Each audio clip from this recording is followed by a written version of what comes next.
Hello, bookworms, bibliophiles, and lovers of all things literature. Welcome to the next chapter of the Braless Book Guild podcast, where we discard our bras and head to Camp Half-Blood to talk about books both published and unpublished. We are your hosts, Jenna. Hi. Marissa. Hello. And I'm Megan. So, as always, before we get started, we have a very special tea that we're drinking today. So I gave this tea to Marissa for her birthday. Yeah. And tell us about this tea, Marissa. Oh, you could probably tell us more, but this is a black lavender tea that is from Valhalla, I believe it's called. Yeah. Yeah. And it's the goddess of war, right? Yeah. Yeah. It's very good. I love it. We're mixing our mythologies today. Right. Yeah, and my favorite part is that it came in this little skull glass container thing that I can now reuse once I'm done with the tea, so I love it. It's perfect. It was a great birthday present. Thank you, Megan. I got hooked by Facebook ads. Turns out they work. Yes. And I saw that and I was like, oh, shoot. Marissa's birthday's coming up. I need to get it for her. Yeah. And then when I was looking at the options, it said, oh, or you could have it in a skull container. And I was like, oh, it's meant to be. Yeah. If Marissa was a tea. There we go. In a container. And it is appropriate for this episode, isn't it? Right. We also have something special. I made us all blue cupcakes, which I will go in a bit more detail later. But they are to celebrate today's episode. We are going to be talking about the Percy Jackson show that is available on Disney+. Woo!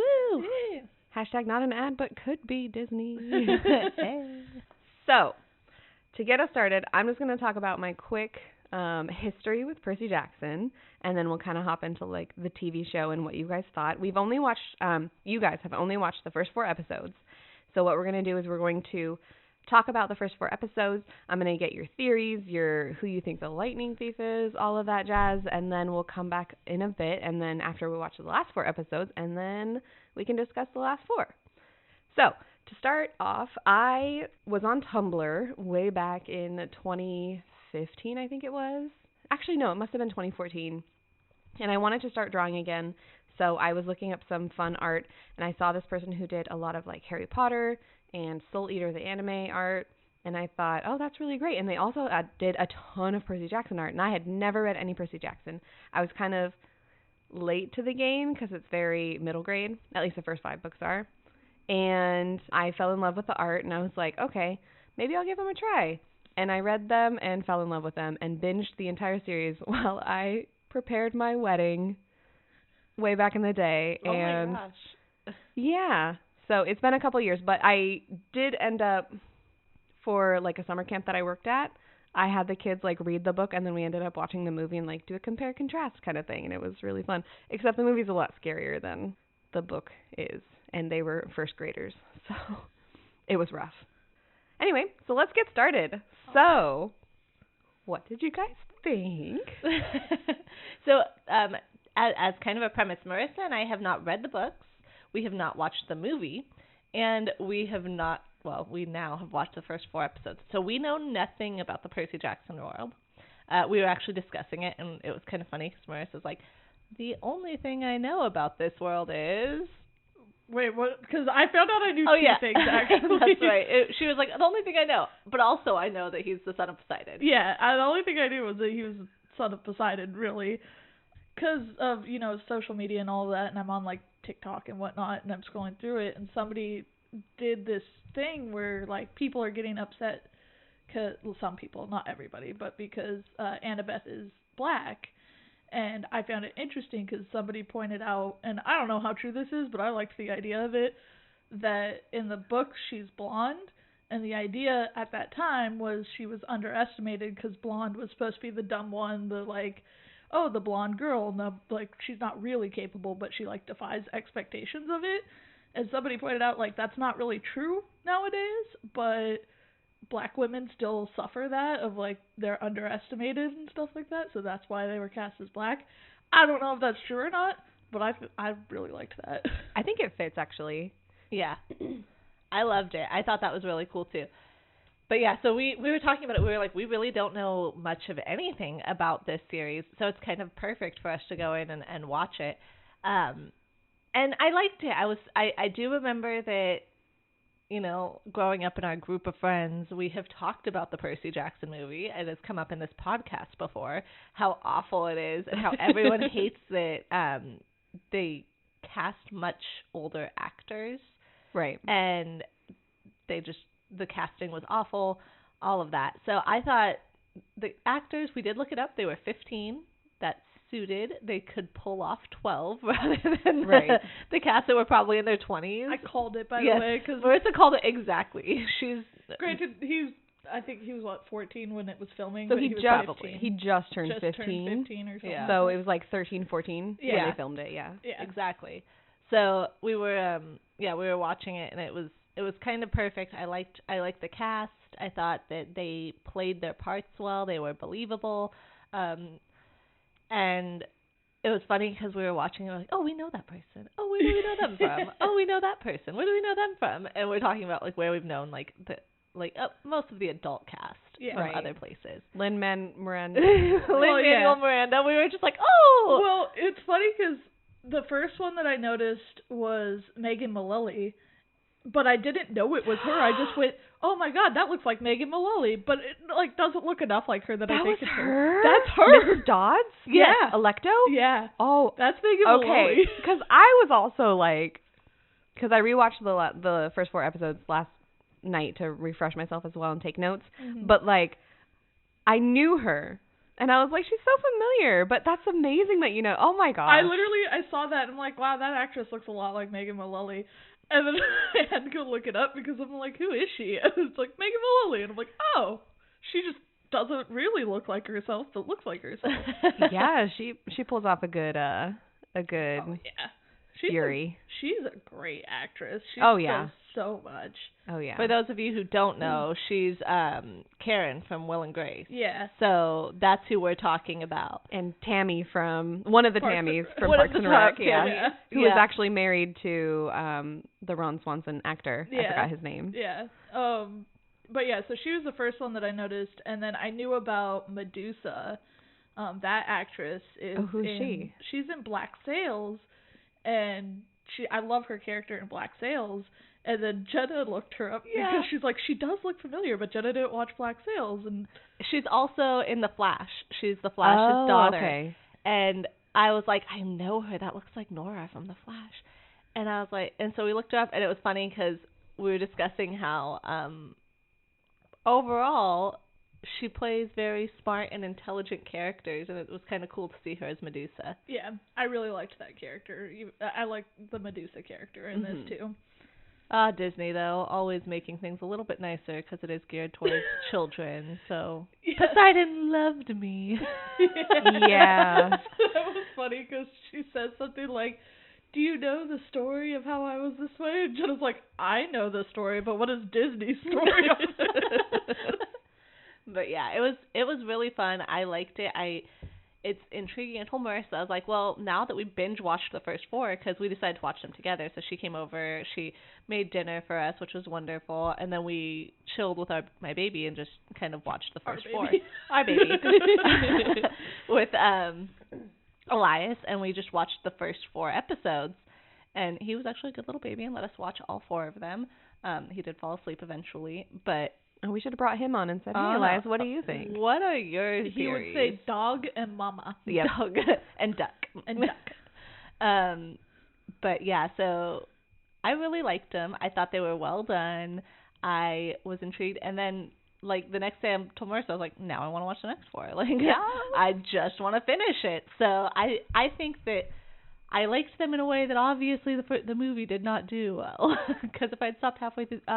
if I'd stopped halfway through the movie, I probably would have been like, but how does it end? So, even though, because I just want to know the ending. But I wouldn't have cared as much. I just would have been like, get to the ending. My one request, if you guys do decide to watch the movies, only watch the first one, because the second one, as I mentioned in our previous episode, what the second one does was it realized it wasn't going to get a 3rd or 4th or a 5th, and there's 5 books for them to complete. So they took the ending of the 5th book and just slapped it onto the ending of the second movie. and it will spoil so much. So I do have a request: do not watch the second movie until the 5 years worth of seasons is out. Until you are 60. Or if you read the books. If you decide to read the books, then you can watch the movies because you'll know what happens. Yeah. But I might read the books. I think they'd be a fun book for me to read as Elias gets a little older too. Mm-hmm. So it could be something, because I'm working to, he loves books. He likes his little picture books. He likes to rush me through them and push the pages so that I can go to the next one really quickly. But he's like, I'm done reading he this pulls page. them all out of the bookshelf. But I want him to get used to seeing me read too. However, it's not good parenting to just sit there and read and ignore your 1-year-old. So having something like this that I could just read aloud to him without having to worry about random spicy scenes or cussing would be a good book that I could do something like that with. So it might be on my list. how about you, Marissa?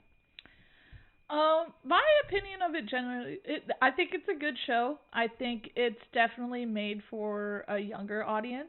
Where going into this not knowing anything really and watching it, I wouldn't watch this show necessarily if it wasn't for like this podcast and the whole book thing and stuff about it. Just because I feel like it is a bit younger, and I feel like I was telling Jenna throughout the entire series, I'm all like, these are 12-year-olds. Who's letting these 12-year-olds just run around by themselves all the time? And nobody's like, where's your parents? Like, Right. What is going on here? And then I like the gods are all like, you're 12 years old? Yeah, go ahead and go on a quest by yourself. It's totally fine. Don't worry about it. Yeah, it sparked a discussion with us because I was like, well, Harry Potter was 11. And she goes, but the adults did not want him doing what he was doing. Like, he was rebelling, and they were supervising him. He was in a school. They just were like, hey, stay out of the forest. It might kill you. And he's like, nah, it's fine. And, don't go after the secret thing. There's nothing secret to look for here. Yeah, us adults are investigating the murders and all of this stuff, or the people going missing, or whatever it is. And he's like, I'm going to investigate it too.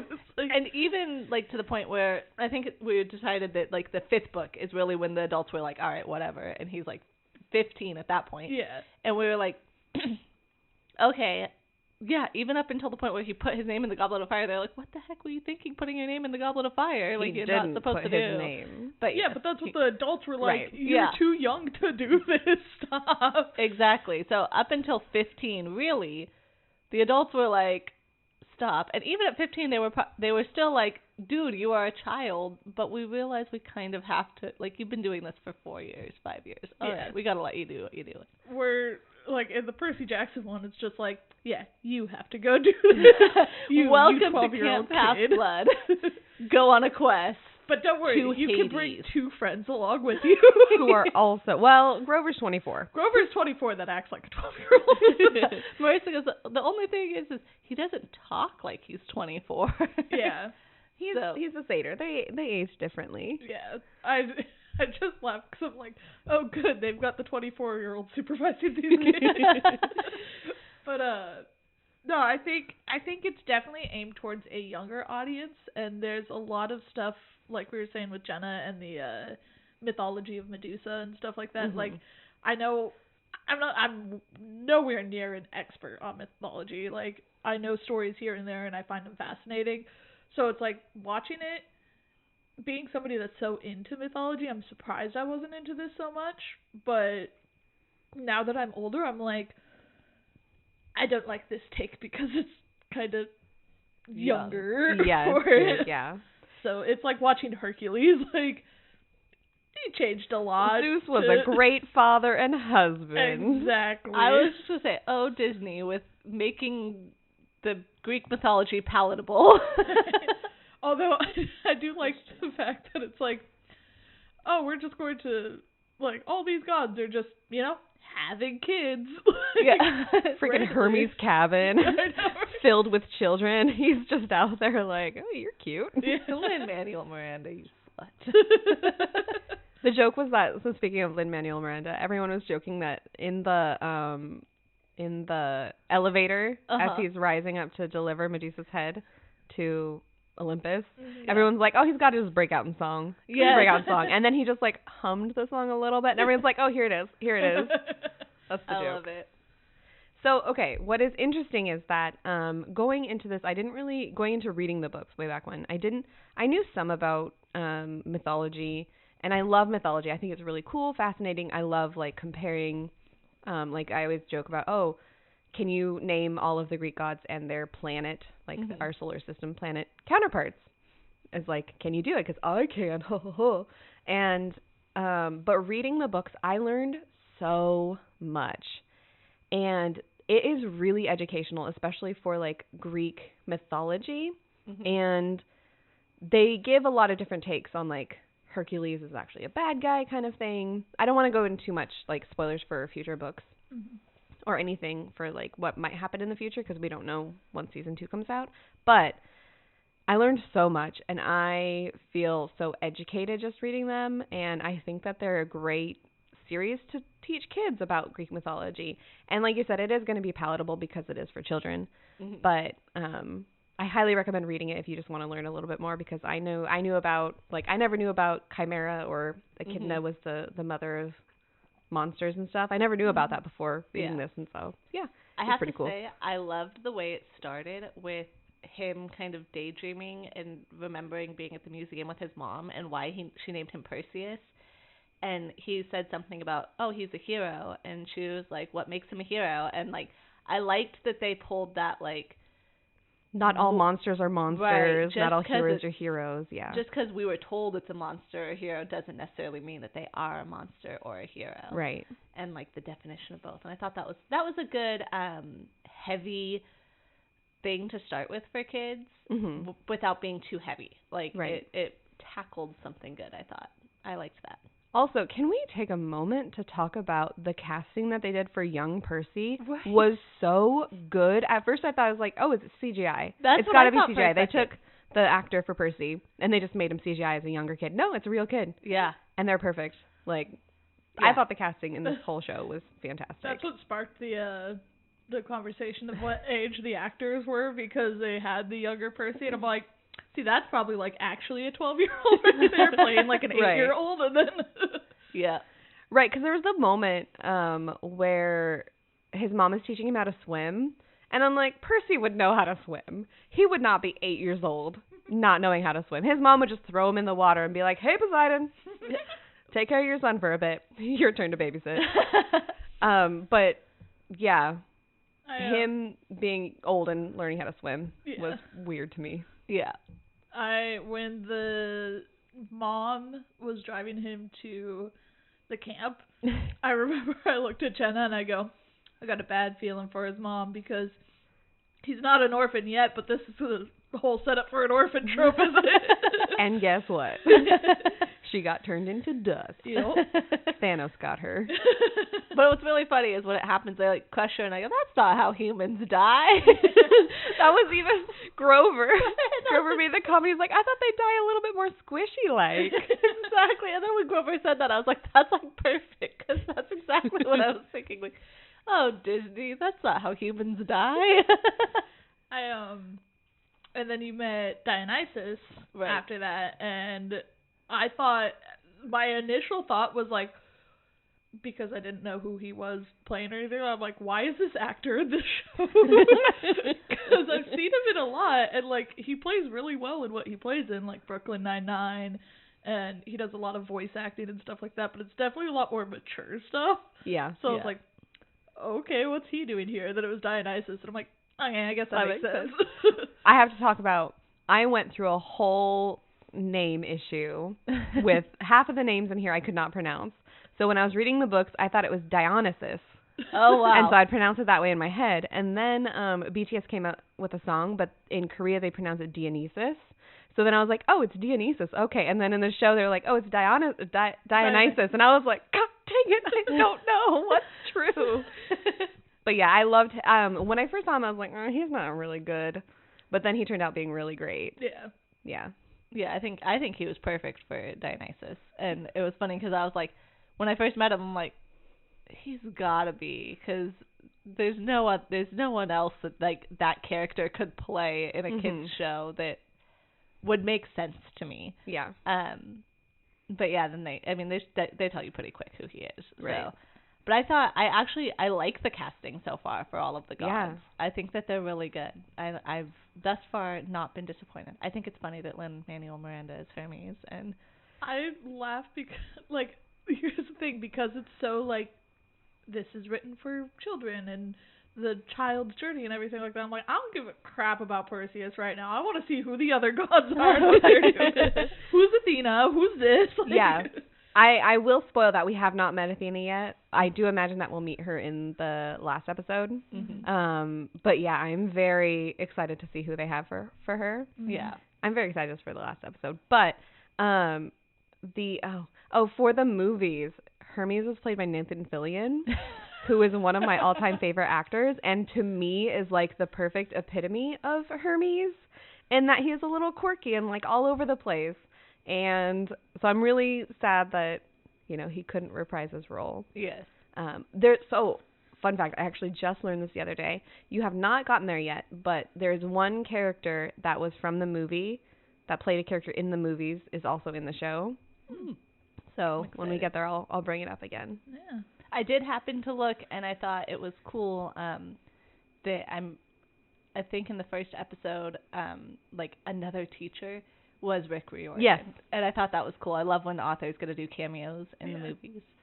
I think it was when he was in the principal's office. Yeah. And you have Mr. Brunner on the right side, and then the principal, and then on the left side is, I think that was Rick Riordan. And when they are in Medusa, he is one of the statues as well. That's so cool. They did like a 3D printed thing of him. That's cool. I was say another thing I do like about Percy though, at the beginning, is like it's sad, but I like that he's really convinced himself that like, hey, I have some sort of like mental illness and stuff like that I'm seeing things and doing that, to the point where like his mom is talking to him like, no, gods are real, and he's like, why would you mess with me like this? Because I am ill and I need to get better and I need to find a way to cope with this. I'm like, I kind of liked that because it touched on the whole like mental illness side of it all. Right. And then it was just like, no, they're really real, dude. Yeah. But we were talking, I was like, how in the world as a parent would you have this conversation without it sounding absolutely ridiculous? Like, there is no good way to just jump into this. Like, so by the way. I loved the part. It made me laugh so hard when she was like, oh yeah, your father's a god, and she's like, and he's like, wait, you dated God? And she's like, not God, but like a god. Yeah. And then he's she never got Jesus to. and everyone. Yeah. That was funny. Okay, so I have a few notes that I took. So his dyslexia, like in the very beginning, that's like super important because he's half blood. He is able to read like ancient Greek really well, and that's what his brain is like wired toward, and that's why he has like the dyslexia part. And I thought that was really cool. And this is like stuff from the books. Interesting fact. I'm pretty sure that that's accurate. I'm pretty sure that it's been proven before that people with dyslexia, which I have dyslexia, so it'd be interesting to find out, that they have an easier time reading other languages. But I mean, don't quote me on this. I could be completely wrong. I just remember reading something about that one time, and I was like, I need to learn all the languages. However, the internet's a place full of lies. So. Right. So my next note was that for me, reading the books, Grover was just like there. He was funny and he was like quirky and stuff, but he wasn't like, he was just there. I never felt one way or another about him, but Show Grover is like the funniest. He is so, the kid that they have as his character, like the actor that they have is so perfect for the character. He is so funny. He like has such a good timing with his like quips. So I really liked that. Oh, in the books, the fight with Mrs. Dodds in the very beginning, the very first episode with Megan Mullally. Yeah. She that was like supposed to be separate from everybody, so nobody was supposed to be able to see it, and it was very long. Like, it was an actual fight, but they had to, obviously cut it down for time. So I was a little disappointed in that we didn't get to see more of like him scrambling and being like, what the heck is going on? Why is a monster attacking me? Yeah. And then I have a note here. Sally Jackson can do no wrong. She is the best. Percy's mom, even though she lied to him his whole life, she is the best. I will die for this woman. I love her so much. I have to say, with the fight scenes, something that I am disappointed in this, but I do understand because it's like you kind of want to be a like really strong kid and you want to be cool in the fight scenes and stuff like that. Is just how well he fights for like a lot. Right. It's like, dude, you were an awkward kid that like thought you had schizophrenia or something like that, and just all of a sudden like, yeah, I could just go kill a minotaur or something, and I could just like. Yeah. I felt it was too much of like he was too good too fast. Yeah. I wanted to see him, you know, struggle a little bit and learn and like. Particularly the capture the flag fight. I felt like it was a beautiful fight. It was wonderfully written. I just almost was like, you've been at camp like 2 days. Yeah, like if that. And you haven't been trained on anything. You literally just fired an arrow and almost took everyone's head off. Right. And like, but somehow you just are like this magical, wonderful being and took down like an entire 6 people going after you. With a pretty cool move with him sticking the spear through the shield. Yeah, right. I was like, awesome. That's awesome. And I mean, like, I feel like with that, they could have done it better if it was like it was an accident. Like, he's accidentally, like, he could have been more surprised, but he was like, that was the only part that I was like, it was very choreographed. Yeah. It felt very like, okay, if I do it this moment, I agree with that. Yeah. I think he was just too good too soon. And like you said, even if it, like, they explain it with, like, oh, because of his godly powers, he's got some innate ability or whatever, totally fine. But like Jenna said, I would like to see him act surprised by it. Right. Like, oh my god, I'm really good. Like Spider-Man. Yeah, exactly. Yeah. I will say, rewatching the episodes last night and this morning, the fight with the Chimera was really funny because he's like, I'm gonna get your foot, and the Chimera was like batted him away. Yeah. So that was very realistic. Yeah, that one felt more, especially, but I mean, in all fairness, he was poisoned at that point. So he was also poisoned, yeah. But I do agree that it felt very Star Wars Force Awakens. Suddenly Rey can now use the Force and knows exactly what she does, which in the book explains that. But we're not talking about Star Wars. Oh, another thing, sassy Percy. So Percy is known for being, like, the sassiest, like, always has a comeback, can, like, just be very snarky at times. And I feel like we're not getting that as much in this series. And I hope that it comes out more in, like, season 2 and beyond.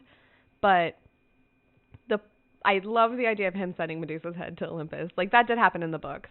But, like, just that sassiness coming through there made me so happy. I like when he sang Grover's song back to him. Oh, yeah. Like, that was I was like, yes.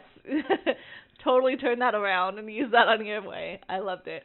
I don't know. I feel like, yes, we don't get a lot of sassy Percy. There were a few moments, and I can't even remember quoting them, but there were a few that I was like, that was funny. He was pretty quick-witted there.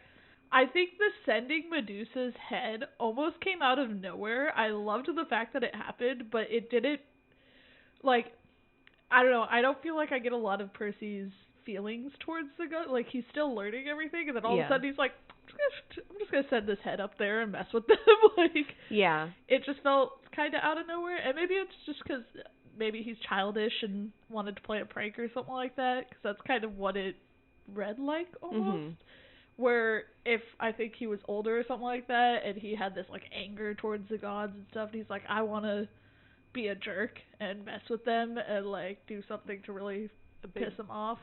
The anger didn't really come until the next episode when they went to the St. Louis Arch, and he's like, yeah, my dad's not going to help me. Yeah. My dad's not here. And then Annabeth's mom was like, you impertinent little child, I'm not going to help you. And then he's like, oh, well, Athena's not going to help me. So I felt a little bit in that. Yeah. But like you said, he has, like, these moments where he's just like, my dad's not around. I don't even know who my dad is. Oh, now I know who my dad is. Why isn't he around? Kind of thing. But it didn't.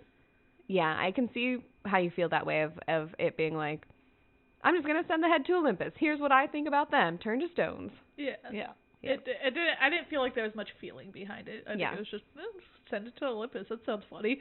Yeah, right. When we get to the end, when we finish off, like, the episodes and then, like, come back, I have a lot more to say, like, in depth about certain things that were chosen. Yeah. Especially in regards to Medusa, but yeah. I was going to say, I feel like a lot of on the other side of what Marissa's saying is, in a book, you're able to, like, read a lot more into yeah. people's motivations and what they're thinking, and you have like chapters and hours of like getting to know these characters and what they're doing. In a TV show, we had 4 episodes, and they had a lot to pack in, and they were doing well, but it does have this, like, it took until the 4th episode for us to really, like, have an idea of how he was feeling about his dad and who his dad was. But at the same time, like, I don't know, if my mom was just like, hey, by the way, you know, how you never knew who your dad was? It's because he's a god. And also, no time to explain, I'm about to die, go to that camp over there, you'll be fine. I'd be like, what's happening? Right. What is going on? And it just, yeah. So I could see that not being able to translate onto screen well in a couple episodes. Yeah. Because I don't even know how you'd translate it well, like, through film, that you're wrapping your head around all of that anyway. Right. So. All right. So with that said, I just want to know, what do you guys think? What are your theories about how the show is going to end? Who do you think the lightning thief is? And then we can come back later and be like, yes, it was this person. I honestly didn't know that was something that we would be theorizing, because I did not think about it at all. I didn't really. It's so funny because I was like, what are my theories? When I was like watching the show, and I'm like, I don't even know. I don't know where this thing's going. And then you were like, who's the lightning thief? And I was like, oh, yeah, that's the entire premise of the story. Okay, then I will say they very quickly glossed over the Master Bolt being stolen. Yeah. Because they were like, oh, you've been outed as Poseidon's son. By the way, Zeus thinks you're the lightning thief. And it was just like, that was it. Yeah. I will say the movie did it better. That was the only thing I will admit. Fight scenes were also slightly better in the movie. Let me pull up the prophecy, and then we can kind of go through and see if you guys have any thoughts on that. Okay. So I will say I do remember the prophecy saying something about a friend betraying him. Yeah. Or someone he considers a friend betraying him. And at the moment, he has 3 friends. Wait, hold on, really quickly. That was one of the funny lines that I remember when he's all like, I don't know why I'm talking to you. You're a Halloween decoration. Oh my god, I loved that. Also, it was really weird that then, like, the mummy being like, yes, giving the prophecy with Smelly Gabe was so weird to me, because normally it's just the mummy itself talking. Mm-hmm. But, okay. So the prophecy starts, you shall go west and face the god who has turned. So any guess who the god might be? The god who has turned? Yeah. I'm assuming that's whoever stole the lightning bolt. That would be my guess. Okay. I have to hear more. Yeah. And then you shall find what was stolen and see it safely returned. His mom. Maybe. And then you shall be betrayed by one who calls you a friend. Mm-hmm. Luke. See, that's okay. That's just because the first thing I said when I saw Luke was, "Oh, look, the bully." The bully, not Clarice. Well, because you saw Clarice later.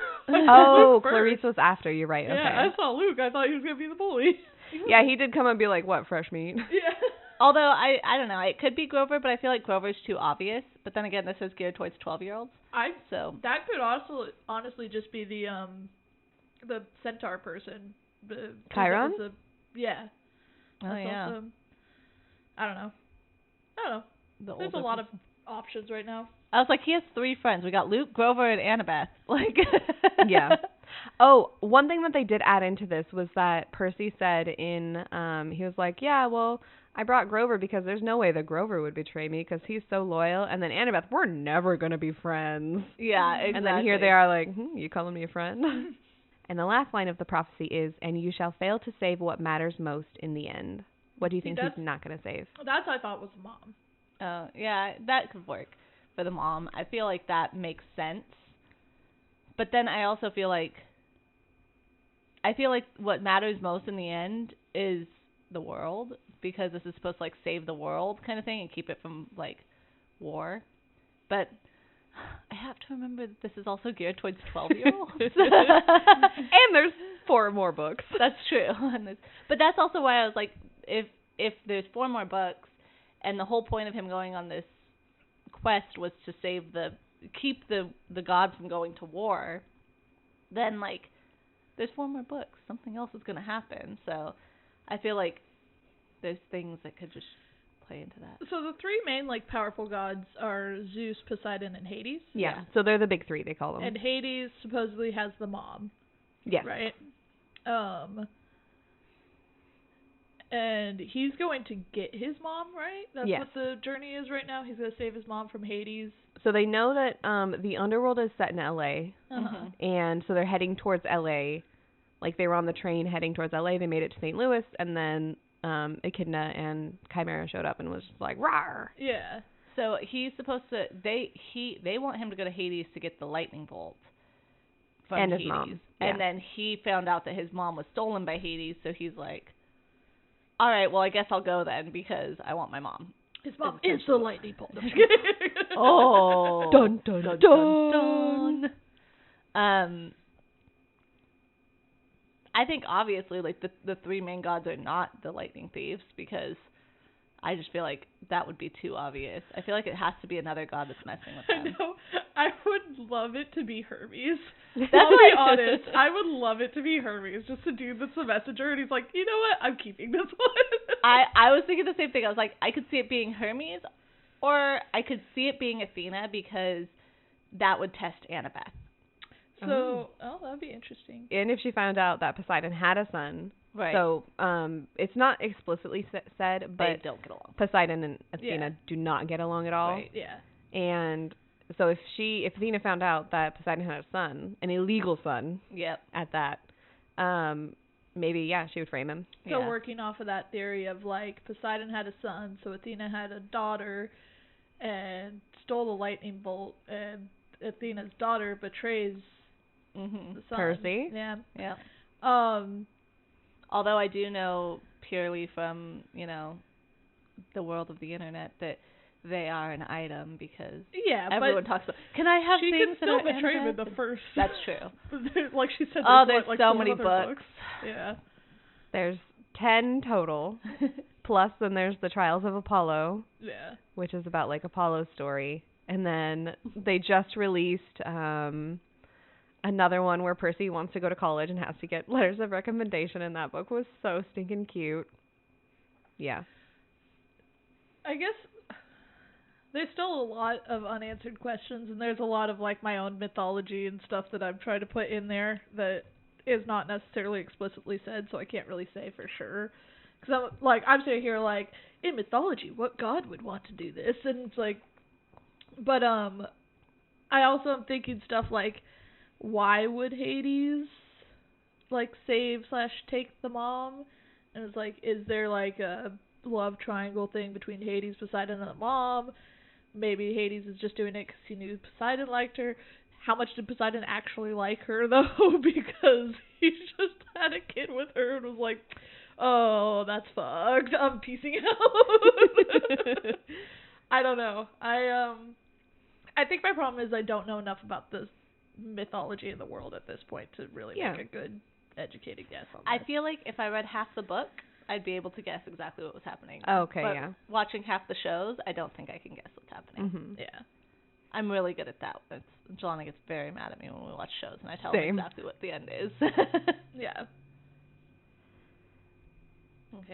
Okay. Any other questions that we have to answer?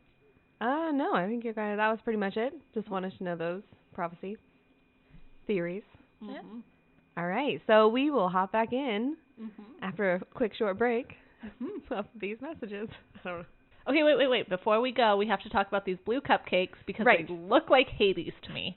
Yes, so the cartoon version of Hades. They look exactly like little Hades heads from Hercules. So I thought it just was water. That's decided water.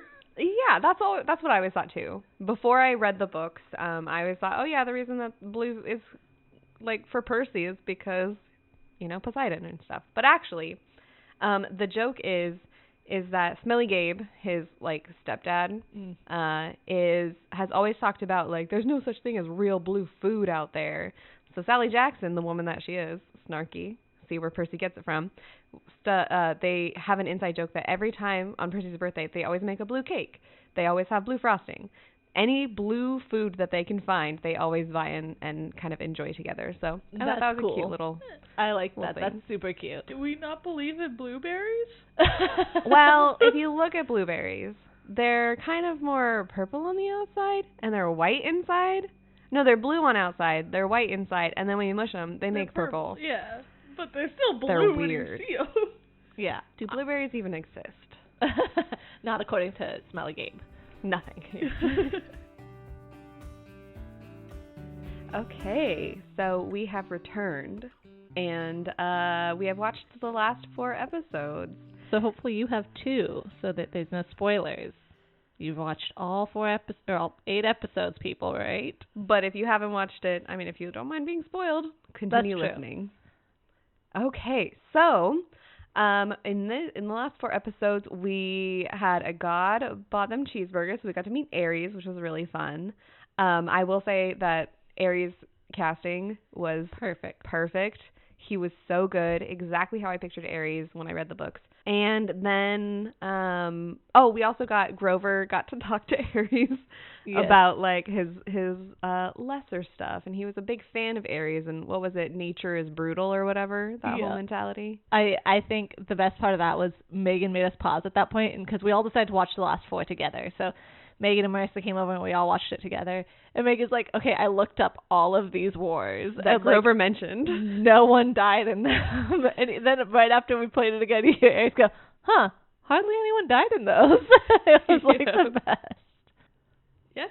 Yeah, sorry. I agreed. Yeah, I think that Ares' casting was perfect. However, in that same episode, we met Hephaestus. Yeah. I do have a gripe with that casting, though. Well, I love Lassiter. So, you know what? I like it because we talked a little bit about it when we watched it. And I think all of us, when we picture Hephaestus as a god in general, we picture the big, burly blacksmith. Yeah. Huge, like, forearms, grease monkey kind of thing. Yeah, and this one was a bit more intelligence-based, I would say, and a bit more like Tinker. Steampunk. Yeah. Yeah. Which I kind of liked the different take on it. I enjoyed the fact that there was a different take on it. But I agree, when I picture Hephaestus, initially I picture big, burly guy that's getting his hands dirty. Yeah. I would be interested to see, because he does come back later in the series. Or, I mean, who knows if the movie show is not going to. But a lot of the gods do come back, because they're obviously important to the series. If they will adjust it, or if he's always going to be that kind of Victorian tinkerer kind of thing. So I'm interested to see how they do that. Yeah, me too. And then the next episode that we watched was we take a zebra to Vegas, and we got to see Lin-Manuel Miranda. Him in his like full Hermes. I loved the take of the casino being the place that you go to that you forget everything. Because it's true. Because Marissa and I both worked at a casino. It's made to make you forget. There are no clocks at a casino. There are no windows at a casino, so you lose track of time completely. They put everything in the back of the casino, so you have to walk through past all of the slot machines to get to where you need to go. Yeah, you'll never find like the restaurants right up front or the bathrooms, because they want you to walk through and get distracted and play. Yeah. So nothing will distract me from a bathroom. I drink too much water. Yes. But you'll be in there by then. You're like, oh, I'm already here. I might as well go and spend money.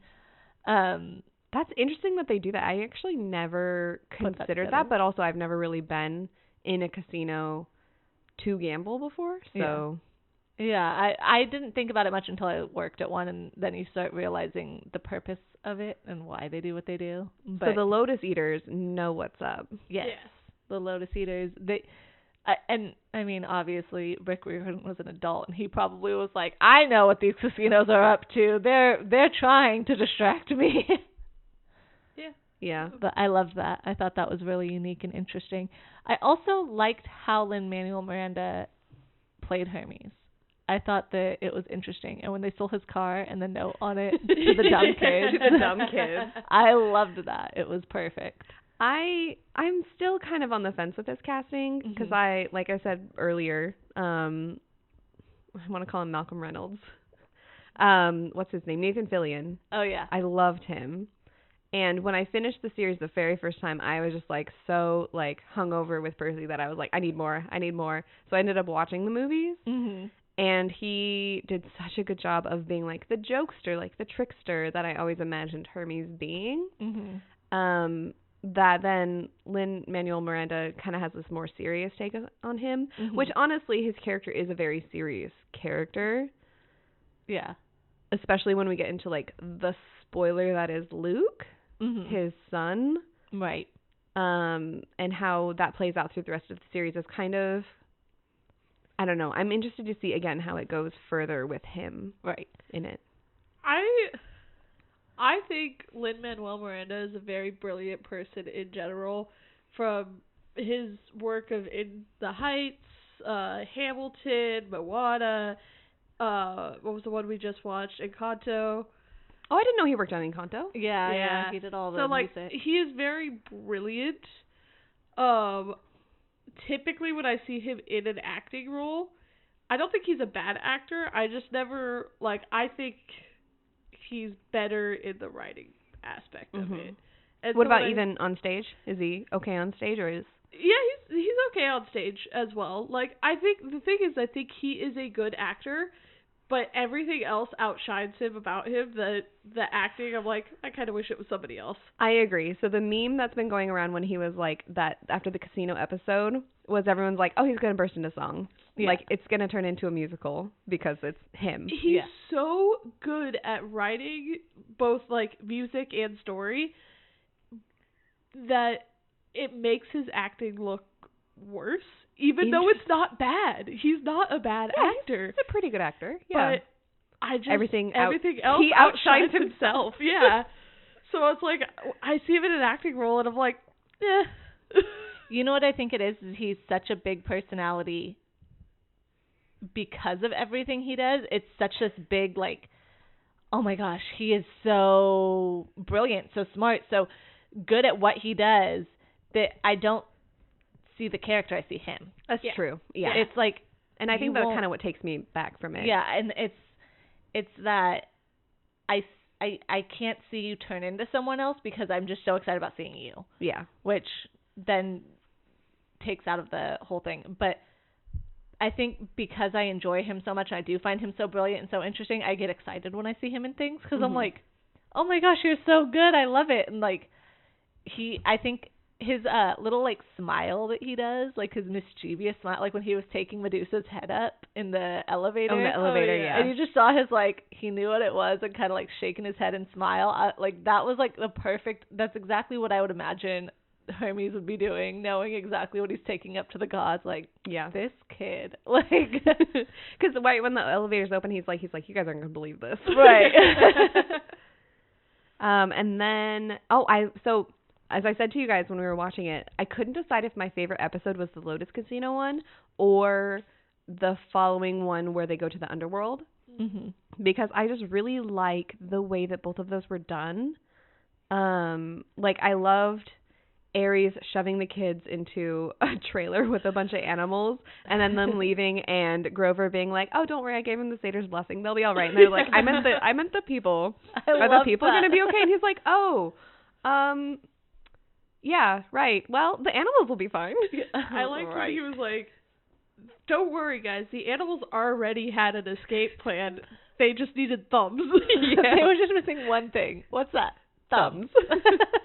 And then right after when he gave the animals the satyr's blessing, and then Percy was like, where do you think we need to go? And Annabeth was like, probably the casino that's shaped like a giant lotus. Yeah. Yeah. Where would we find the lotus? I don't know. Maybe the one that looks like a lotus. And he was like, you're one step behind me. I do think that this show is very quotable. I will definitely be quoting it. Yes. While we wait for season 2 to come out. That was season 2 has been greenlit, and I'm very excited. And then the next episode is when we went to the underworld, And I'm gonna say my first like watch through of this, going from episode 6 to episode 7, and he just shows up in the waterbed place. Yes. They leave the Lotus Casino. Sorry, gotta go back. I was gonna say, can we talk about the driving? The driving little kids driving the taxi. Funny. It was so funny. Grover lost his memory, and so he was just like, he was just like, oh, I can't drive. Because he's the oldest. He's 24. He was like, I don't know exactly what we're doing, so I'm pretty much exempt from this. And Percy's like, okay, fine. I would have thought Annabeth, who was the smart one, right, would have been able to figure it out. But Percy was like, I guess I have to do it. It was so fun. Yeah, Percy was like, I guess I'll do it. And I think Annabeth would have been the type that would have been like, look, I got this. Just sit back. Like, I'm not going to let you guys mess it up. But I also think it would have been cool to see Annabeth do it and kind of fail. Yeah. Because she is always so good at things. I know how to do this, guys. Just back up. I'll figure it out. And then just fails. The thing that I missed off, and this is like a critique from a lot of people who watch the show, is that the pacing is really off. Mm-hmm. And I do agree with that. Honestly, I do think that the pacing could have been a lot more, not slowed down, but like, I feel like we lost a lot of explanations that are like important to the story itself. But him going from the Lotus Casino and them leaving to arriving in Santa Monica and the person being like, oh, by the way, the solstice passed, your quest failed, which did not happen in the book, by the way, was then suddenly the next episode he was in the waterbed store that leads to the underworld. And I was just like, did I miss an episode? Like, what is going on? Why is he suddenly here without any knowledge? But turns out it's like a line that was like overshadowed. And Hermes gave them directions to the place that leads to the underworld. Yeah. And it just so happened to be near Santa Monica. Yeah. Or LA, I guess, which is close enough to Santa Monica. Yeah, I definitely think the pacing of this is really off and really weird, where they just like jump from like one big thing to the next big thing, rather than like, I don't want it to be slow and have unnecessary stuff in between, but I want it to be organic. I think this could have benefited from like a 30-minute episode, but 24 episodes. Right. Yeah. I would have actually preferred like a 24 episode, but they're an hour long show, but they were only like 37 to 40-ish minutes each episode. And I know that Disney Plus just added commercials to their thing in like their lowest tier or whatever. Yeah. So there was definitely a lot of spots where it cut off at a weird point. It was like commercial time. Yep. Yeah. And then it would lead into the next part. But like, I agree that it definitely could have been slowed down, but not to the point of being boring. Yeah. But we could have had a lot more, I guess, the nuances of Percy learning to become a demigod and not just being shoved into everything so quickly. Not just being, you spent a week at camp and now you have to go on this mission to across the country, keep the gods from going to war. Yeah. You want your other 12-year-old best friends to come with you across the country? Yeah. Fun fact, the guy who played Krusty, who was the waterbed seller, he also is Death in Supernatural, and he was also in the Percy Jackson movie as Karen. Like, really? That's cool. Like the person. Yeah. Yeah.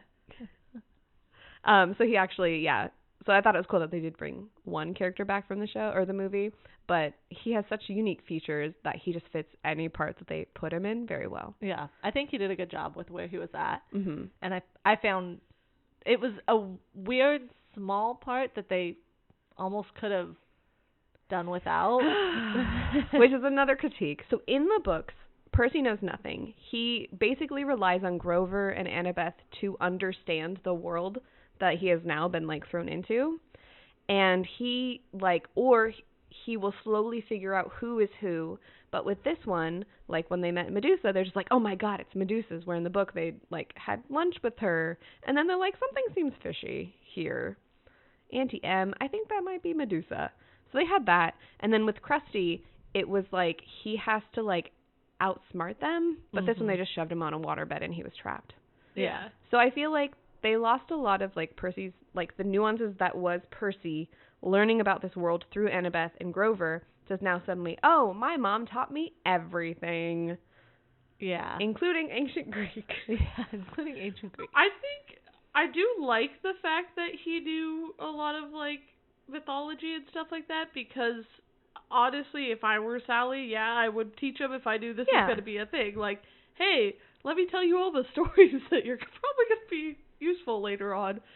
But, yeah, like you said, I felt like a lot of it was just, like, immediately, like, there wasn't, like, a thought-out plan or anything. Right. And I think that was something that, for me, I didn't know whether it was because of the age that they were going for, of, like, these are kids, so we don't want to do a bunch of, like, thinking it through or anything like that. It was more impulsive, which makes sense, but it also just didn't feel very, like, intriguing. Yeah.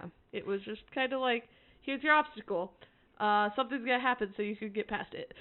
I think having even just a moment of them outside the waterbed, like, talking about what they're going to do would have eased us a bit more into the episode, because we left off episode 7 with him talking to the Naiad and being like, here's 4 pearls to take, like, go rescue your mom.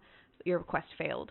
To then suddenly him walking into the waterbed place to being like, yes, here we are.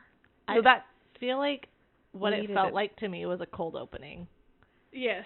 It felt almost like, but this is a show that shouldn't have it. But no other part had it. It just, that's what it felt like to me. Yeah. Was this like, oh, here's a random cold opening where it's, this is how we're going to get into the underworld, because we have to explain how we suddenly end up in the underworld now that we're in LA. Right. And this is the way to it.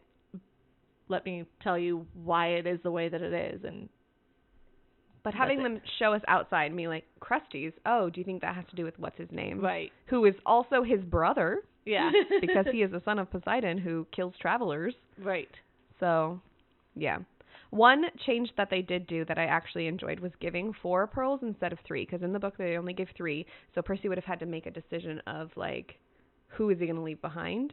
Mm-hmm. Granted, it didn't really change the fate of the show. No. But I like that they changed that, because there's no way Poseidon would have been, like... leave someone behind. Yeah. It's probably your mom. Leave your mom behind. He would have been like, nah, help your mom too. Which, another thing that we didn't get in the books that I also really loved was showing Percy's past when his mom was taking him to a new school. Mm-hmm. And having her side of the struggle of being like, I have a child who is a son of a god, and I am trying to protect him, but nothing is working in my favor, and I am at wit's end, which shows, like, motherhood. Yeah. Obviously. And how hard it is to leave your kid and, your like, baby's not... make a decision. Yeah. Well, your baby's not a demigod. At least is also... I was going to say, is there something else you need to tell us, Jenna? No, but I mean, it does. I liked that too. I was thinking about that as you were talking too, and I was thinking, at no point does it get easier to leave your kid. Even the people talking about it, like the first day of school, like taking them and leaving them for 8 hours is rough. The first time you take them to preschool, every time you walk away from your kid is rough. And then having your kid like actively telling you, I don't want to do this. Right. And having to make that hard decision and wondering whether or not you're doing the right thing. Seeing her in that aspect and doing it as a single mom and having that moment with Poseidon was really nice. It was a beautiful moment because it's a very, very, very not Greek mythology. Oh yeah, he would have definitely left her high and dry. He doesn't care about anything. The Greek gods don't care about their offspring, but in this, it made him a likable father figure despite his absence. Yeah. So also for me personally, the chemistry of the two actors together, not once in that scene did they look at each other, but you could feel it. And her, like, anger at him and his family, you could feel it. Right. And she was just like, I want him to figure out who he is before your family ruins him or tells him who they want him to be, which loved that moment so much. So good job to the writers on that part. I loved that part. At first, in that part of, like, the episode when I was like, why do they keep doing these weird flashbacks? This is so weird. But then it all made sense. Yes. And it was well done. But let's talk about the underworld. I liked Hades. I thought Hades was so well fun. cast. I liked them enjoyed him. shoving their way through all the souls that were. Oh yeah, the in Asphodel. Excuse me. Oh no, right before they get to before they get like to they're Karen, going through yeah. the crossing. Oh yeah, excuse me. They're not trying to blend in or anything with all these other souls. They're just like, yeah, I'm here to cross. Like. And I forgot what the quote was, but Percy says something about like, oh, I need to bring you to New York or something to like show you, because this is why you got to live in New York. Right. And they're like, you're not dead. We're all dying. Well, we're all dying. And then they're like, here's all our money. And he's like, nah. Yeah, that's not how this works. And then Cerberus was pretty darn cute. Yeah, it was a good point. I liked that. Dog. That's all my son says, dog. So. Well, he says other words, but it's his favorite word, so everything's dog. Everything is dog. So when we were watching this, we were pointing to the screen. We're like, look, dog. Dog. Big dog. And then them using the squeaky ball that they had given Grover to, like, calm his stress as a way to distract Cerberus was perfect. It was perfect, yeah. And then I also liked, I think we talked about it when we were watching it, how Annabeth gets trapped in the souls with the regret. Yeah. And I was like, oh, maybe she's the one that betrayed him because she regrets it now. Now that they're friends. But she didn't really explain what she regretted at that point, I don't think. I still think your theory is right. Yeah. I still think, because there's more to talk about, so I still think your theory is right, but... Yeah. But the friend that ends up betraying him isn't Annabeth, as we know. Mm-hmm. Yeah. But yeah, that was my thought. Was like, oh, maybe it is Annabeth that betrayed him, and I'm over here sitting going, oh.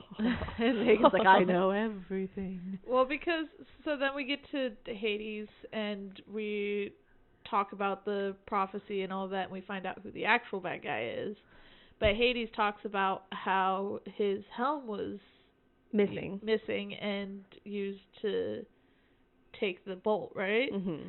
And so Jenna started talking about... Well, and the helm was invisibility, right? Yeah. That's why it's... I got confused because I thought Annabeth had the hat cap that of turns invisibility. her so I was like, invisible, maybe like, that's the helm. That's what I thought. I thought Annabeth has the helm. And right. That's what I thought, and too. it just masquerades as a Yankees cap. Yeah. Well, I mean... Hermes' shoes were Converse. So. They keep up with the trends. Yeah, they're on this. But yeah, it was well done, I thought, and the underworld was interesting. I like the way they portrayed the underworld, where like everything was kind of like upside down. Yeah, and I like that because it's not exactly what you expect. Right. But, like, it was unique. I liked all of that. So I loved Hades, because Hades is often portrayed as like the jealous, I'm tired of taking care of the underworld. I'm thinking of like the Disney Hercules cartoon, and even in the movie, which was slight spoiler alert if you guys ever want to watch the movie. It's Persephone that's just like, I just want to get out of here. I hate him so much. It's so depressing down here. And I'm just like, what? I love Hades and Persephone. They're probably like my two favorite like god story. Well, one of them. I like a lot of them, but the Persephone Hades like retellings. At least the depiction like where he doesn't kidnap her, right? Yeah. Or she goes willingly. Like usually Laura what Olympus happens is cute. They end up like meeting and falling in love, and then he either offers her the underworld or like might kidnap her, and then they end up like falling in love for whatever reason. Kind of Beauty and the Beast retelling type things too, but. Yeah, Hades doesn't hate the underworld, guys. He's got his own thing going on down there. He doesn't care about what's going on up on Olympus. He's like, you guys fight all you want. I'm cool down here. Yeah. Until it is revealed that the thing behind everything is actually their father. Yeah. What was his name? Kronos. Yeah. So yeah, he's stuck in Tartarus, and he wants to get it back. And then Percy's dreams are all about Kronos, which honestly, even though I read the book, like I'm trying to think, I read it, was it 2021 to my students? I completely forgot about Kronos like slipping his dreams into Percy and being like, hey, but that was a thing. So I thought totally I kept thinking, why are there these weird dreams? Kronos is the Titan of time. Yeah. Yes. Time. Can you guys remind me, because I completely forgot, and I think it's because I think it was stupid, but why did Hades take his mom again? Oh, he wanted to just save her. Yeah. Oh, no. So he thought Percy had the lightning bolt. No, he thought he had his helm of darkness. Okay. So he took his mom to be like, hey, let's trade. Yeah. Got it. So but he was also being nice about it, being like, she was just squished. What I heard, what I thought. like, and I mean, I was a little bit distracted too because I was with your son. But like the way I saw it and read into it was like, hey, I took your mom so you can go find my helm. And I'm all like, once again, I'm just going to use this 12-year-old boy. Yeah, because that's what Ares did. Yeah.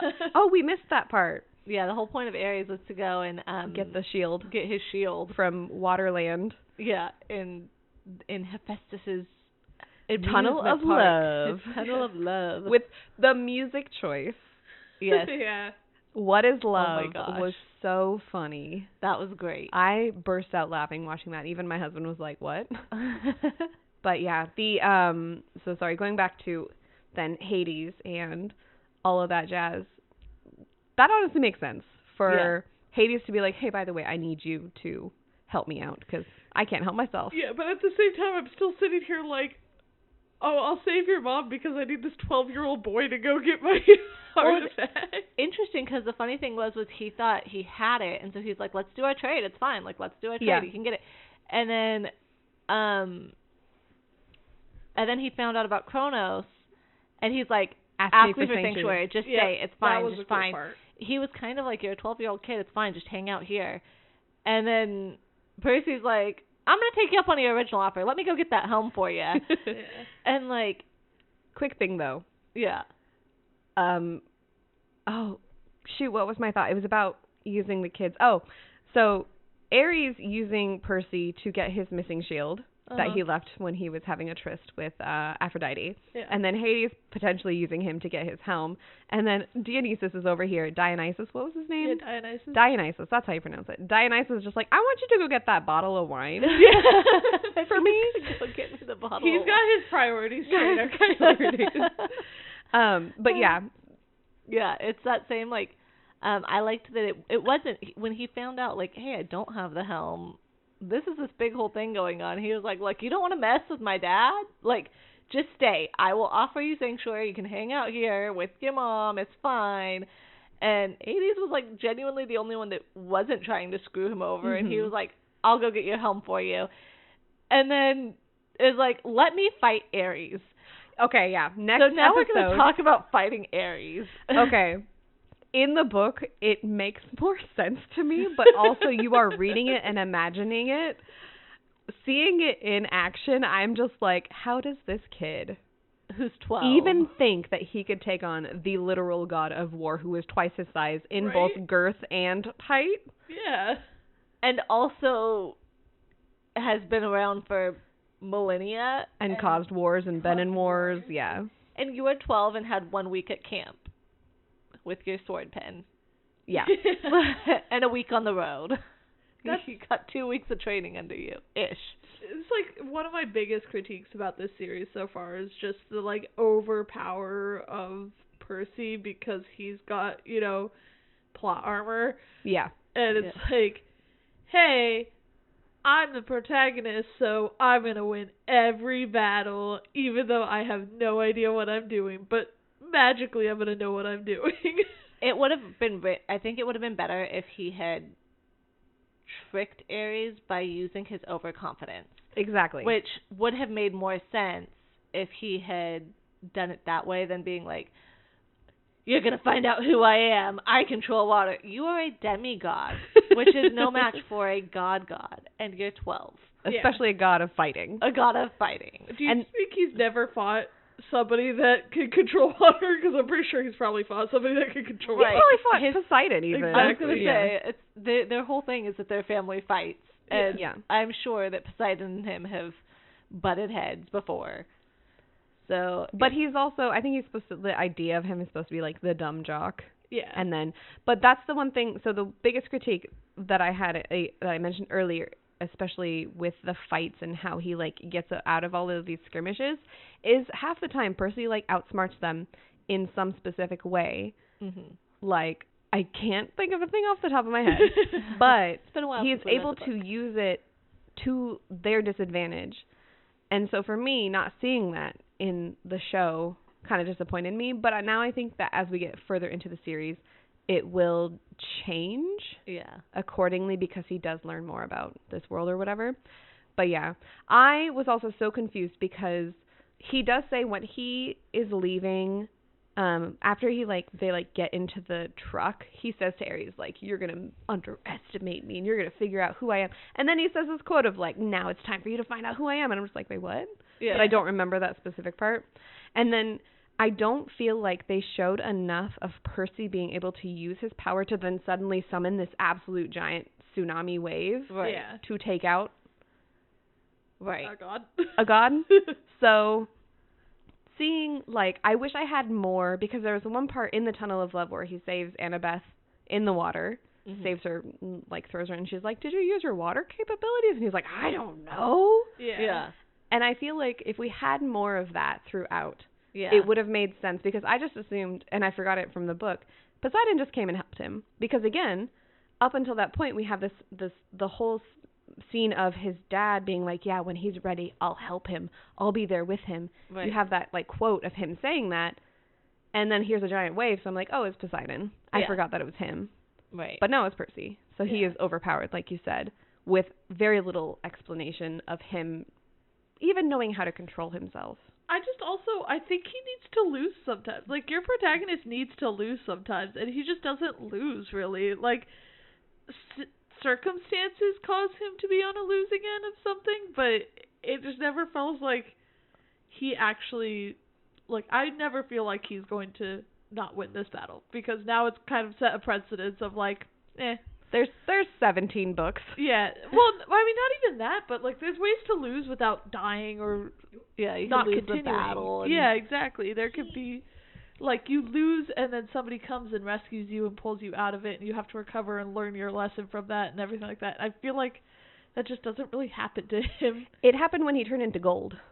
He did turn into gold. Oh, that's he true. also did leave his mom behind, so he did not succeed in the quest of leaving his mom behind. But...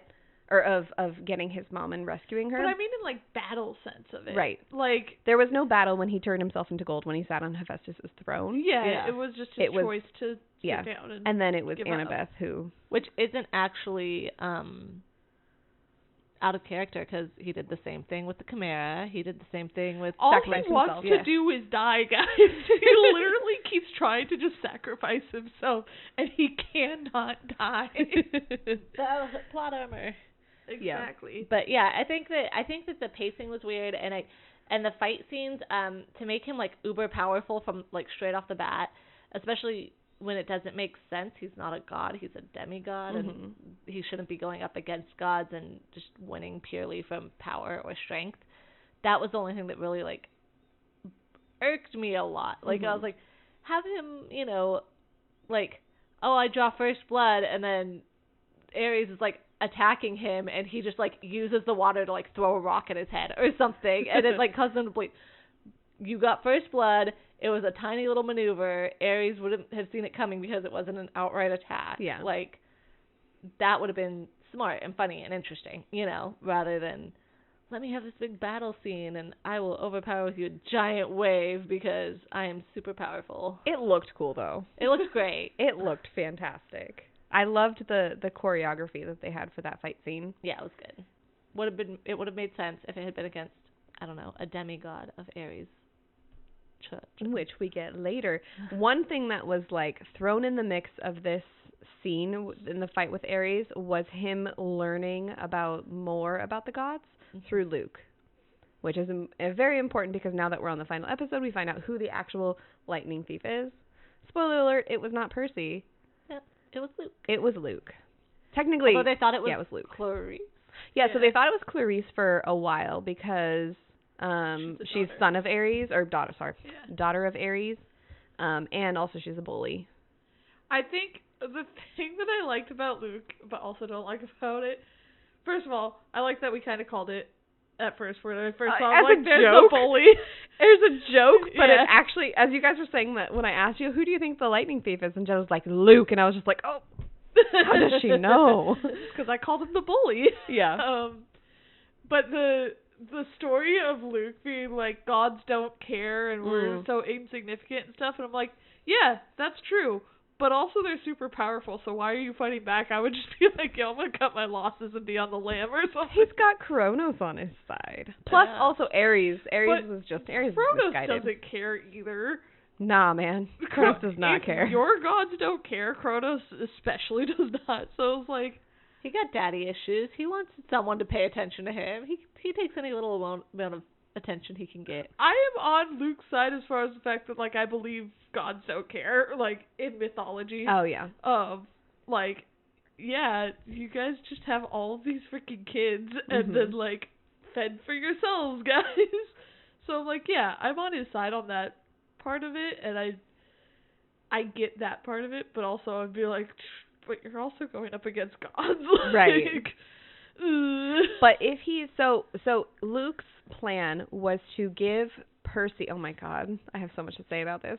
His plan was to give Percy the flying shoes that ultimately when him and Grover were going through Tartarus, or not through Tartarus, through Hades, the underworld. Yeah. The shoes were magicked to take the lightning bolt, which appeared in his bag when they were next to Tartarus, the pit, to throw him down, and then Kronos would get the lightning bolt and then come back up. But there's like a very specific moment where he's like, I didn't realize that you would give him to Grover. Yeah. And it's like the way Luke's actor, you guys, was so freaking good. Yeah. He was so good. I'm trying to think who played him in the movie? Who played Luke? It was a guy that looks like the guy who played Vecna, or let's see. What's his name? Jake Abel. I'm trying to think of, like, that, doesn't that look like the Vecna dude? He does kind of look like Vecna. He has that gaunt look.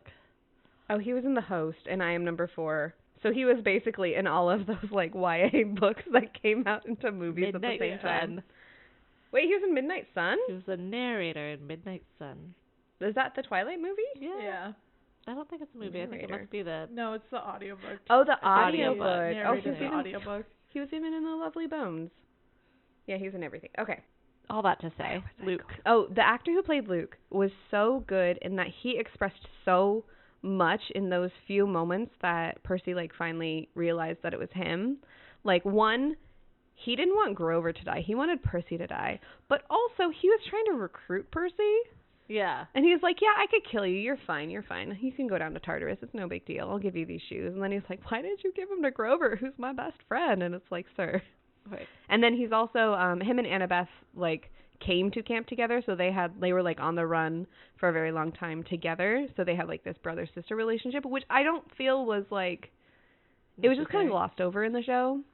But in the book, it's so important, how important it is that, like, her seeing his betrayal and him being like, yeah, let's run off together and go kill the gods was a little bit, I think it could have been done a little bit, like, hit you in the gut a little bit more. Yeah, I didn't feel very much like Annabeth was turning on him was a big thing. Oh, it's in such the a show. big thing. In the show, it felt like, you know, they talked about it, but that she was just like, yeah, you're wrong. Okay, sorry, you know, that's it. Like, I thought you were my friend, but too bad. Like, yeah. I don't know if it's the actress or what, but I did not feel any connection with anybody with Annabeth. Like, I don't think she did, like, I didn't feel any, like, budding friendship with her and Percy. It was stated, but I didn't feel it at all in the show. Her and Grover, like, they were supposed to have this, like, connection. The connection, too. Yeah, he was her protector. Exactly. And it, once again, was stated, but didn't really feel it, so... But she felt very detached from everything. With Percy and Grover, though, did you feel it? Them as, like, friends? Yeah. More than Annabeth. But, okay. Yeah. I wouldn't say, like, yeah, that was a really good, like, strong, like, chemistry between the two actors, but I think it played better than... I think that the thing with Annabeth was, and I mean, once again, they're very young actors we're talking about here, so their range isn't going to be what we would, you know, attribute to a much more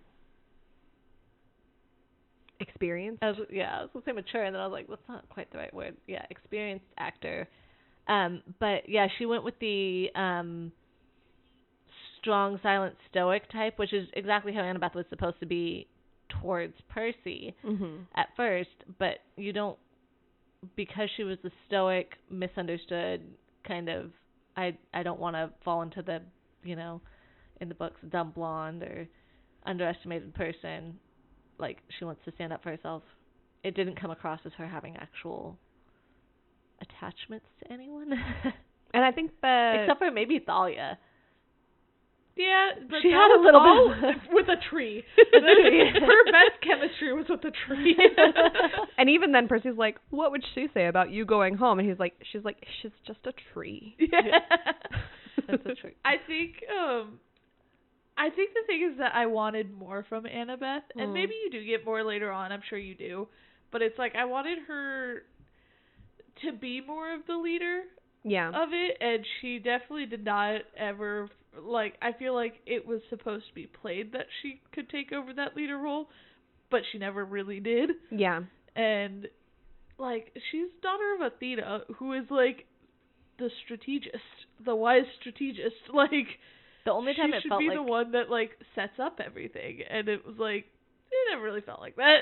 In the books, I will say, 100% she does. Yeah. Like, for her, because it's an important part when she goes on this quest. Like, she's been waiting for Percy so she could finally have a quest.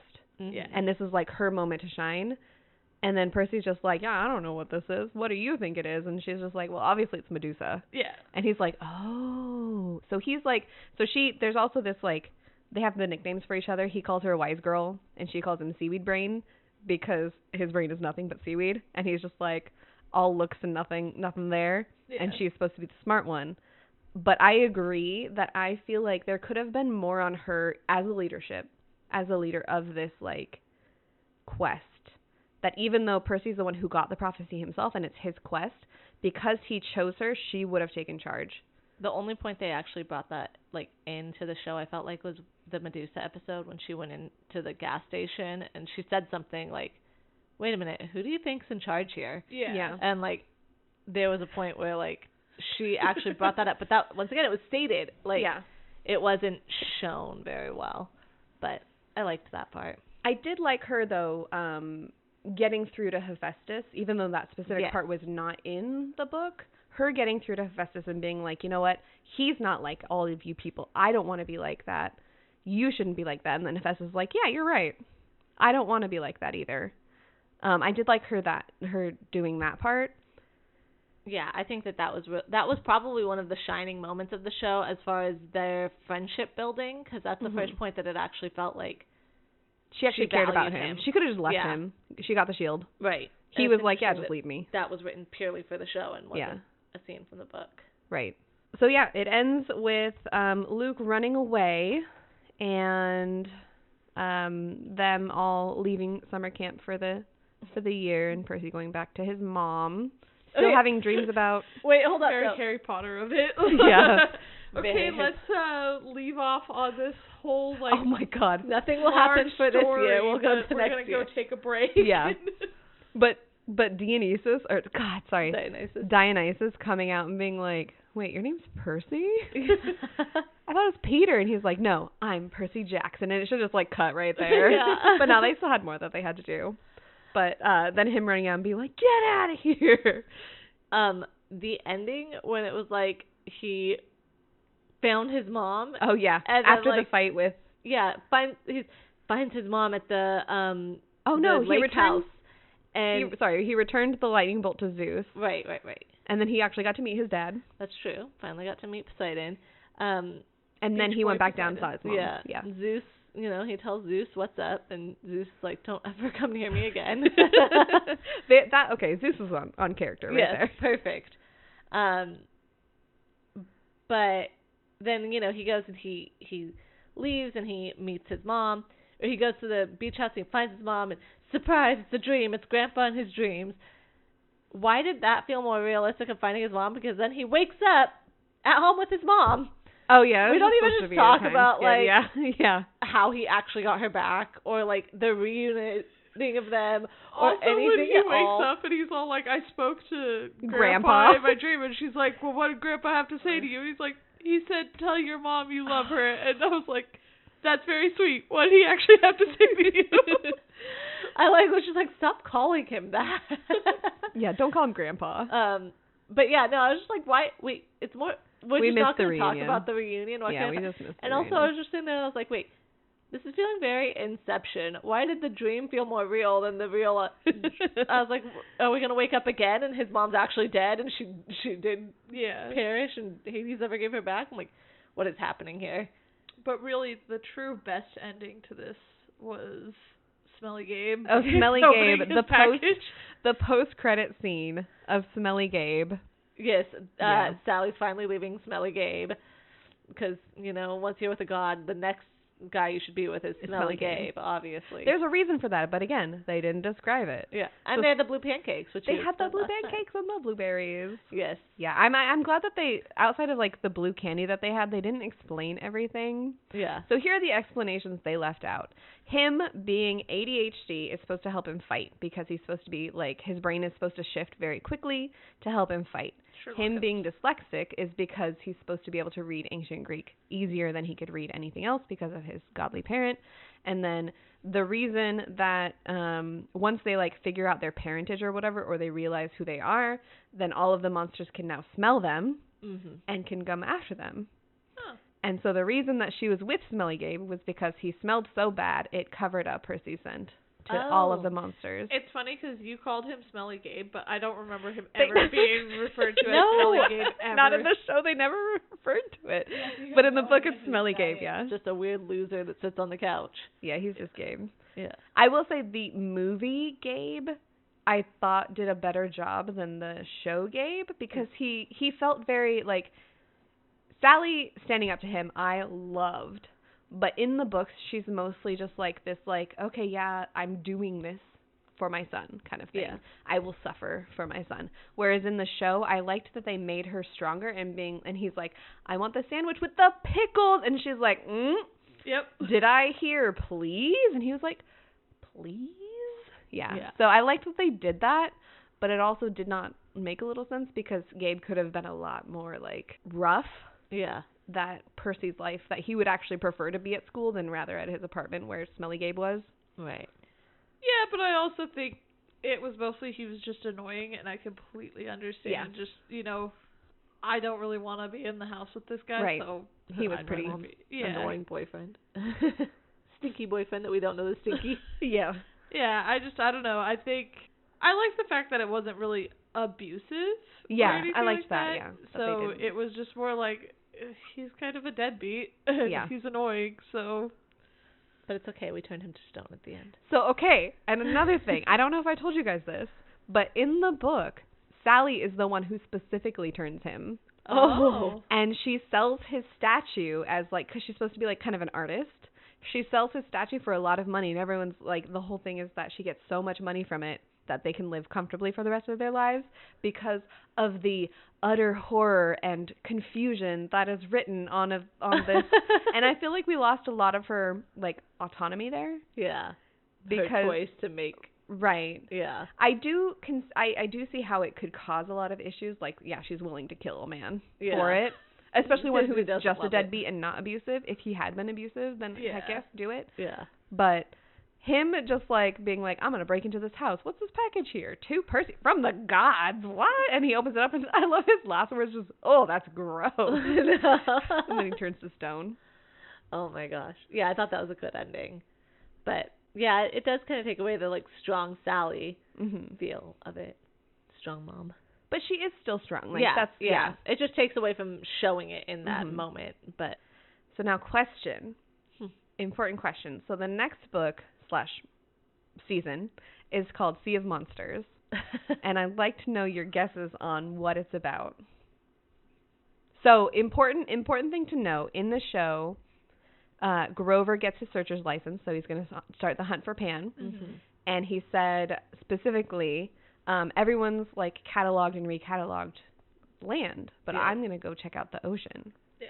And then Percy's like, hey, I know people in management if you want any help. So do you guys have any idea of what might happen in Sea of Monsters? I mean, I'm guessing just based off that, it's going to be them searching for Pan and delving into the sea, I would guess. Finding all the mythical creatures that go along with the Poseidon ocean. And there. But yeah, I don't know. I haven't really done any Percy Jackson anything. So outside of this. Yeah. It's exciting for me. I get to witness the freshness through you guys. But also, like, because that would be the only thing that, like, hinted towards anything. To me, I remember I was like, oh, the war is not going to be over because there's 17 books. But the war is over because Poseidon's like, it's fine, I yield, just shut up, Zeus. Like, yeah. And so obviously, like, I was wrong about the war continuing on. So the only thing that I could think of continuing was the hunt for Pan. And the overall Kronos trying to escape and all that. And all of the Kronos. So I have a feeling somehow Kronos, or one of his one of the other Titans, I guess. Yeah, because somehow he's not the only one locked in. I mean, in mythology and all of that, he's not the only one locked in there. Yeah. So. Yeah. I will say that the Percy Jackson and the Olympians is only the first 5 books. Oh. And then it's the Heroes of Olympus, and then it's the Trials of Apollo, which Percy is not a part of as much. Yeah. So I'm curious, Megan, is it just gods from mythology, or are there heroes that you meet as well? You meet heroes too as well. Huh. So there are certain, especially like certain heroes in mythology that were like, you know, raised into the stars or like given divine punishments. Not punishments. All I could think like of was immortality or whatever. Atlas and that's what, like Atlas. Even just thinking of like Circe or Odysseus, but I don't think that. Oh, I guess we did meet Medusa, so she's a monster. So yeah, she's a monster. Heroes. And, I mean, so Hercules, obviously. If you don't mind a spoiler, I can give you one small spoiler for next season. Sure. Circe does show up. Okay. Oh, cool. Yeah. That's what I was thinking when you were saying, like, what do you think? And I'm thinking, like, okay, what monsters would they meet and stuff? And then I'm like, yeah, it made me think of the Odyssey, and it made me think of Circe. You'll probably see Athena because she came in on the Odyssey. That is another gripe I have with the series. I wanted to see Athena. Yeah. I wanted to see her mom, Annabeth's mom, so bad. Yeah. And I was so sad that we didn't get to see that. Like, I think we only met Hephaestus briefly. Ares. Hades, Ares, Zeus, Poseidon, and then Hermes. Yeah. I guess that's 6 gods, honestly. Okay, that is a lot. But I thought we could at least see like episodes. Dionysus. We did see Dionysus. When they go in and he like returned the bolt, I thought, because in the movie they brought all of gods there and they were all like waiting for him. Yeah. But I probably didn't want to cast all of them though, because for one, that's a lot of money, but 2, it's unnecessary. What if they want to change it next season? Yeah, it would be commitments for one scene. Yeah. I want Zoe Saldana as Athena. Okay. I want that. her. I love Zoe Saldana so much. Yeah, I like that. I could see her. I'd say with this, the thing I do really like about this are the gods, and I like the actors that they cast in them, and they do a good job. So that's something I look forward to, is meeting the gods and meeting more of the adult cast, I guess. I still feel a little weird. Like, I'm still trying to get a feel of what the dynamics are supposed to be like with the gods, because of like some of them fit with the mythology and some of them don't. And it's like some of it, like you were saying, with what's his face, it's like technically Percy's brother, but crusty. Yeah, but it's like they don't really go into that. And then also you think about it, like, if these gods are immortal, they've got so many children. They've got so many. Yeah. Except for, because there's the whole Vesta pact. has none. Yeah, the forbidden children. Who? The forbidden children. Yeah, Vesta was the one I said because she's a god of virgins. There's even, what's her name? Athena's technically a virgin goddess. There's that idea. Vesta is the god of virginity. Interesting. So she wouldn't have any kids. Because there would be no fornicating or thoughts of they literally, sex her priestess and stuff are called the Vestal Virgins. Oh. Yeah. I'm learning something new today. I like it. Anyway, Yeah. But yeah, sorry, that was just a joke mostly. But She wouldn't have any. It'd be Neither very would awkward. Artemis. Artemis is supposed to be pure. as well. But yeah, that's I don't know. I don't really have anything else that I wanted to add for this one. I do as I think about it, I think that book 2 will follow the Odyssey really closely, you know. Yeah, more. That's my prediction. I think would be a bit more Odyssey based. interesting. I guess. Does this show make you want to read any of the books or give them a try? I do, but I also have a young son, so I think that they'd be a good book that I'd definitely want to read to him when we get to that point where he can sit still and listen to me read a book. Yeah. Couple of years. Yeah, but I probably will read it beforehand because I have dyslexia, so I can't read aloud just off the whim, so I'd be happier being familiar with it before I try to read it aloud. Yeah. I don't know. I don't, like, it does to an extent, but also doesn't because of the youth of it. Yeah. And honestly, with Percy as the main character, kind of, like, a 12-year-old boy main character is not something that I'm into reading anymore. Yeah. So it'd be difficult for me to put myself back into that mindset, where at one point I probably would have definitely read this book, but I think I might be past that version of me. I'm a part of a lot of book groups, and they're always just like, I'm just too old to read Percy Jackson, and I'm just like, nah. I read them when I was 25. I don't think it's but necessarily me being old. Yeah. I think it's me being past that point of that era. Sorry, this was not a critique on your thoughts on this. This is Yeah. a lot of people being like, I can't read middle grade, and I'm like, you can definitely read middle grade. Anyone Maybe can read. you just don't want to read about a 12-year-old boy. Yeah. Like, for example, I really want to reread the series of Unfortunate Events. Yeah. You know, the fun thing is that you can always read younger. It doesn't go the other way. The 12-year-old boy can't read the adult novels. It doesn't work the opposite way. Hang you on, can totally though. read whatever. Jenna, when you were 12-year-old... Don't talk about me. Jenna, when you were 12 years old... I know for a fact I saw our bookshelves. My bookshelves, I shared my bookshelves with my mom, and mine were, at 12... a lot of serial killer romance. It was the detective and the girl who escaped being the serial killer, and they had to hunt someone down and fall in love, and there were definitely scenes that I probably shouldn't have read. I definitely shouldn't have read at 12. Every single James 13. Patterson book that you... Every James Patterson, that Catherine was Coultier. That was not Maximum Ride. Pretty certain Sherilyn Kenyon, who I just told you about, I read as a teenager. Those are definitely not teenage books. Do not let your teenagers read these books. I was unsupervised in a huge book library, and I was very mature for my age, I say. But yeah, it was, I wouldn't recommend those books for your 12-year-olds. They're already asking too many questions. Don't give them any more. But the nice thing is you can be 40 and still read 12-year-old books. Yeah. It's fine, especially if you have a son or grandson that you can read them to.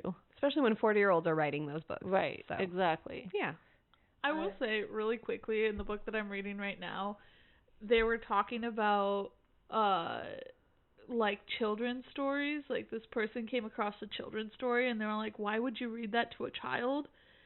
And somebody else was like, well, because it is a children's story, they don't see the horror in the children's story when they're young. Like the Giving The Tree. adults see it. Yeah. They say fairy tales teach children that monsters exist and that they can be beaten. To end off this special episode, which I am so grateful for you guys for letting me indulge myself in this. Percy Jackson is very near and dear to my heart. But instead of asking you guys what you are reading, I'd like to see if there are any special shows that you guys are watching. Why do we look at me first? I've been watching Blue's Clues. Yeah. That's why, because I wanted that to be the first show said. No, most of the time, like, if we watch anything, I have a kid around almost at all times. If my kid is sleeping, because I don't want to be super enthralled in something new, I choose something that I have watched already. I was rewatching Desperate Housewives, but the funny thing is I never finished Desperate Housewives when it was actually on. So I got to a point where it is all new to me, and I'm like, crap, and I just keep getting interrupted. So I've watched like little chunks of it at a time.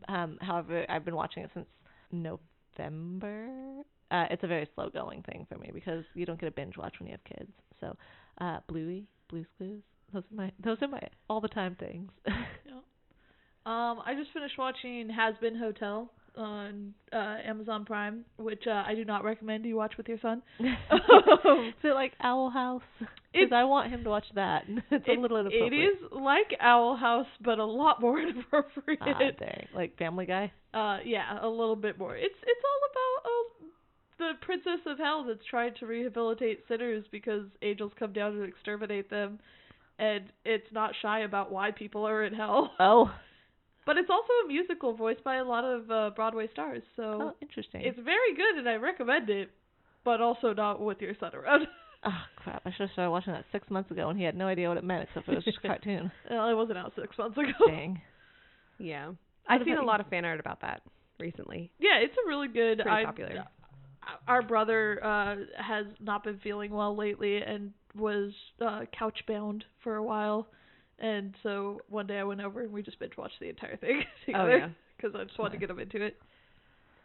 I am watching a Korean drama called Marry My Husband, which I do recommend. It is on Prime.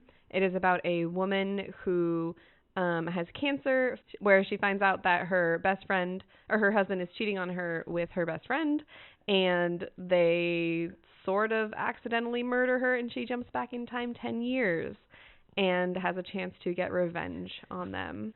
It is very fun if you like revenge. It has its like cheesy moments because it is a very melodramatic, not melodramatic, but yeah, melodramatic. It's pretty ridiculous, but it's really fun. Yeah. If you don't mind subtitles, so. Might watch it. We have 2 episodes left. So, yeah. All right. Well, thank you guys for joining us for this special episode of Percy Jackson, our reviews of Percy Jackson. I feel like we had a pretty good chat about this. And we'll be back for season 2 sometime in the next couple of years. When it comes out. When it comes out. Until then, we'll have so many episodes. Yes. All right. Thank you guys. Bye.